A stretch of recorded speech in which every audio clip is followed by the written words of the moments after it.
शबनम सलीम प्रकरण में कल शबनम को रामपुर जेल से बरेली जेल ट्रांसफर कर देना ये मूल अधिकारों का भी हनन है। जो हमारा संविधान जीवन जीने का अधिकार देता है, ह्यूमन राइट्स, मानव अधिकारों का भी हनन है। कारण ये है कि जब वो ठीक रह रही थी, उसकी कोई शिकायत जेल स्टाफ में कहीं कहीं कोई शिकायत उसकी नहीं थी। शबनम की अच्छी तरह रह रही थी, सही रह रही थी।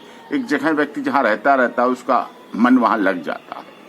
अब केवल इस आरोप पर कि उसके फोटो खींचे गए, जेल कर्मचारी द्वारा फोटो खींचा गया, वीडियो बनाई गई, ये तो सबको पता ही है कि फांसी सजा याफ्ता मुलजिम है। फांसी की फंदा उसके जीवन में हर समय, हर दिन, सुबह से शाम, रात दिन दिखता रहता है, लटकता रहता है, उसके सामने आता रहता है। और ऐसी परिस्थिति में यदि शबनम हंस लेती है, उसकी वीडियो बन जाती है, मुस्कुरा लेती, कुछ ऐसी परिस्थितियां आ जाती हैं, कुछ ऐसे अच्छे क्षण आ जाते हैं, अच्छे अनुभव आ जाते हैं, अच्छी बात आ जाती है, ऐसी चर्चा हो जाती है, लोग उसके सामने ऐसी अच्छी बात रख जाते हैं जिससे उसके चेहरे पर मुस्कुराहट आ जाती है, हंसी आ जाती है, और उसको जेल कर्मचारी फोटो खींच लेता है, वीडियो बना लेता है।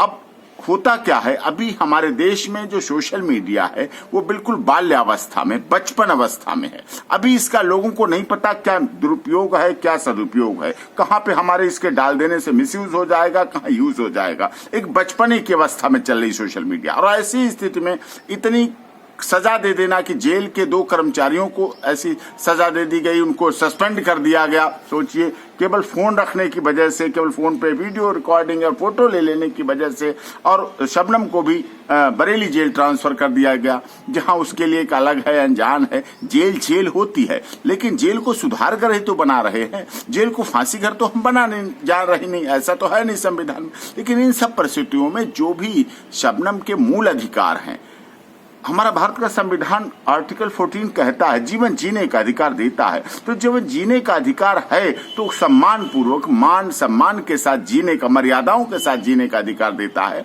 तो ऐसी स्थिति में शबनम के साथ भी ये क्यों कैसा किया गया, वहां से ट्रांसफर कर देना, बरेली जेल भेज देना, और उसको एकदम इस तरह से, ये भी तो फिजिकली फाइनेंशियली उसका मेंटली हैरेसमेंट हो जाता है।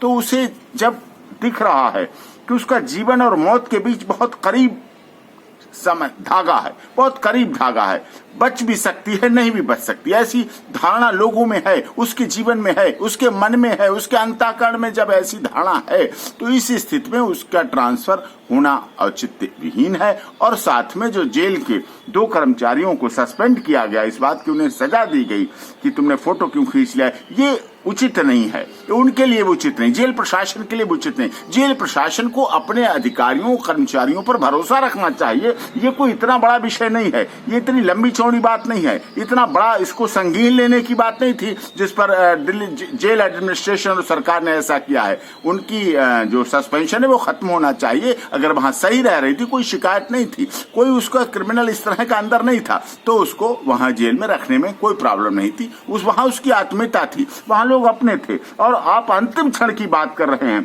उसके फांसी, एक तरफ तो बक्सर से फांसी का फंदा बनने की बात हो रही, एक तरफ जेल में उसकी मथुरा जेल में फांसी देने के लिए तैयारियां चलने की बात हो रही है, और एक तरफ उसके साथ ऐसा कर रहे हैं। कब, कितनी बार मारेंगे? अरे फांसी तो एक बार होती है, एक बार होती है, चला जाता है आदमी। आप रोज उसे फांसी देंगे, रोज उसे मौत के करीब ले जाएंगे, ये मानव अधिकारों का भी हनन है, और एमनेस्टी इंटरनेशनल को भी इस पर ध्यान देना चाहिए।